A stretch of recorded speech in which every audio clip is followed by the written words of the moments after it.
Color correction versus color grading. Is there a difference? And if there is, what is the difference? This is a question that I keep getting asked more and more frequently at the moment, so I thought it would be a good idea to make a quick video about it. So what is the difference? That's what we're going to have a look at in this video. Let's get into it.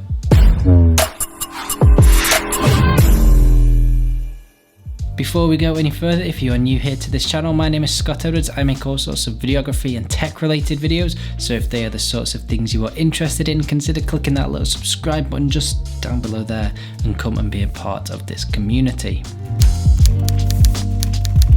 Typically when I'm recording my videos, I record in S-Log2, which is a picture profile on Sony cameras. Now I use S-Log2 because I use the Sony a7C to record my videos, which only has 8-bit color, whereas a camera like the Sony a7S III has 10-bit color, which allows you to use S-Log3 because you have even more room to push and pull the colors around when you are editing, whereas with 8-bit color, the picture breaks up a little bit easier, so using S-Log2 tends to be the one I go for. But without getting too geeky and in detail, I use a log picture profile so I can get the most dynamic range from my camera and have more room to color grade when I come to edit. Log footage, when you record it and you look at it straight from the camera, looks very grey and very washed out. It doesn't look very appealing. There is no contrast and no saturation whatsoever, which is why you then have to color correct it into a Rec 709 image. And what that effectively means is you are turning your log footage, which is very grey and washed out, into a more normal looking image with nice contrast and nice saturation, which looks natural. This is what is meant by color correction, literally converting your image so it looks natural and normal with a nicely contrasted and saturated picture, which looks pleasing to the eye. Even if you don't record in a log picture profile, you might still want to do a couple of minor color corrections just so that you can get a more pleasing looking image, because sometimes cameras can tweak colors depending on which model you are using, and it might not suit how you want the image to look. So that can still be done if you were using a standard picture profile, but however, in this example, in this video, I'm going to be using S-Log2 footage. Color grading, however, is slightly different. This is the process of giving your image a more stylistic look and where you get to be more creative with how your image is going to finally turn out when you get to that end product. For example, you might like to give your image a nice teal and orange look, or you might like to completely cool it down and give it a nice Arctic blue feel. It is all personal preference, and there is no right or wrong way as to how you color grade your images. There are millions of different looks out there that you can go for, and you can even use them specifically to match the style of your video, maybe even change the feel and match the narrative of your short film or the piece you are making. It's all down to you as the creator as to what grade you choose to put on your videos. So now that we know the differences between color corrections and color grading, how do you actually go about doing them? And I'm going to jump into Final Cut Pro in just a second to talk about how I go about doing it, but very quickly, there is no right or wrong way as to how you go about your corrections and gradings, as long as you get a nice looking image at the end of it. There is loads of different techniques that you can use to get to that finished product. So I'm not saying that this way that I use is the correct way.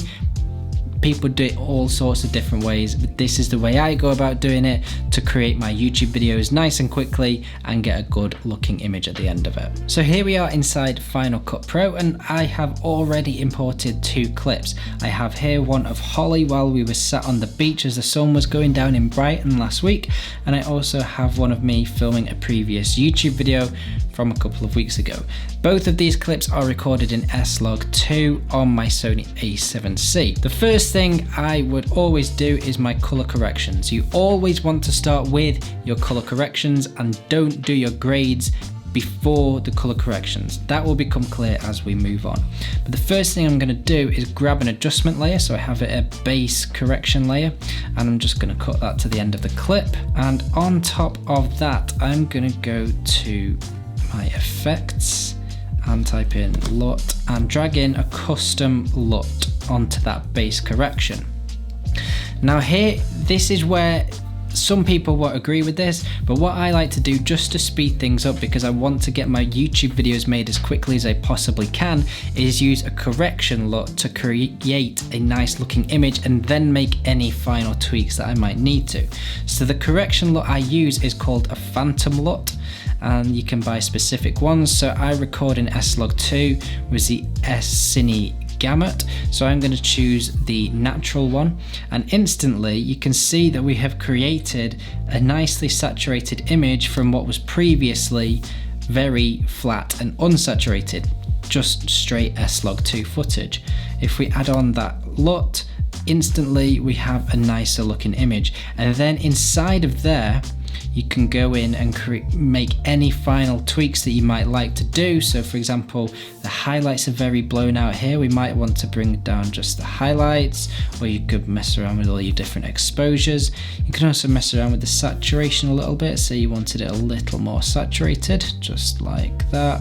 So you can make all of the final tweaks that you might need to with your exposures and your saturations. But what this correction LUT is doing is giving you a really nice starting platform to create a nice looking image and speeding the whole process up, rather than individually doing this to all of your log clips. So I'm just going to put them all back to where they are straight away, and as you can see, I can then drag this over to my other clip as well, and if I turn it on and off, we have, without doing anything, a really nicely corrected image. So what that means is if you record your footage correctly in camera, you can drop it straight into your timeline to edit your video, drop the LUT on top, and you're not going to have to make many corrections. So if you are filming in log, I would highly recommend using a correction LUT, because it really does speed the whole process up. So the color corrections are something that you need to do to every single clip, and if you need to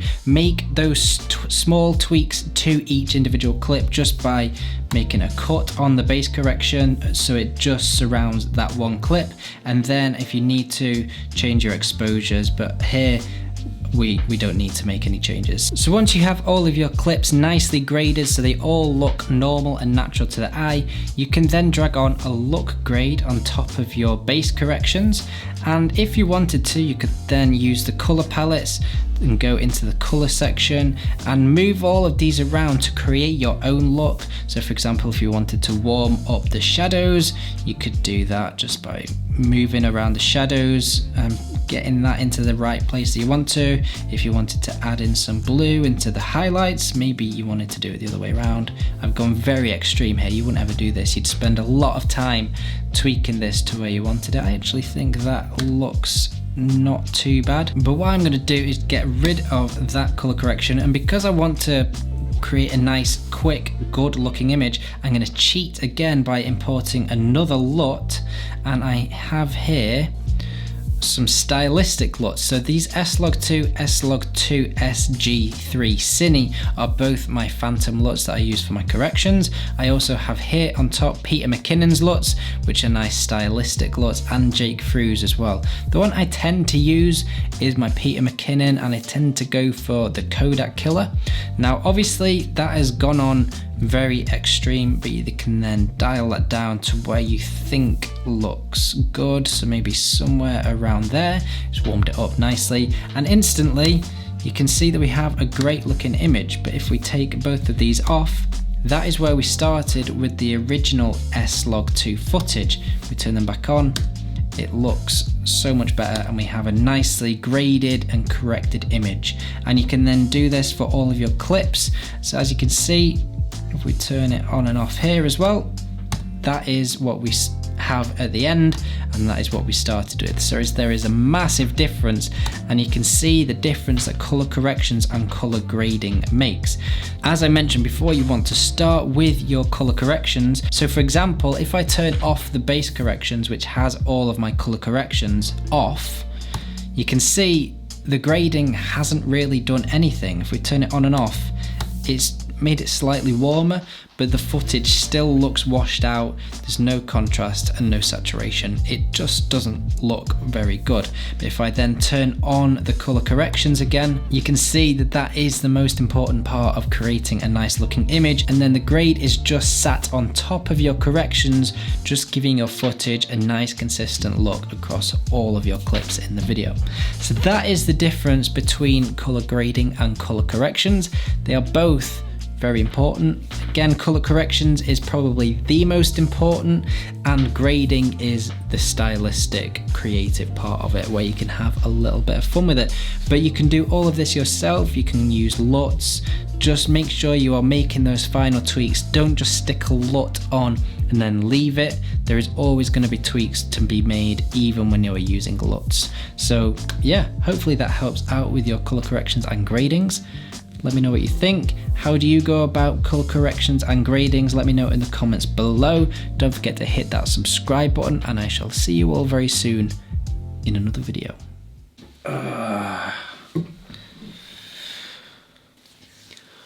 I'm so out of practice with making these YouTube videos. That has taken me forever to film. Oh my word, I need to be making more again. So out of practice.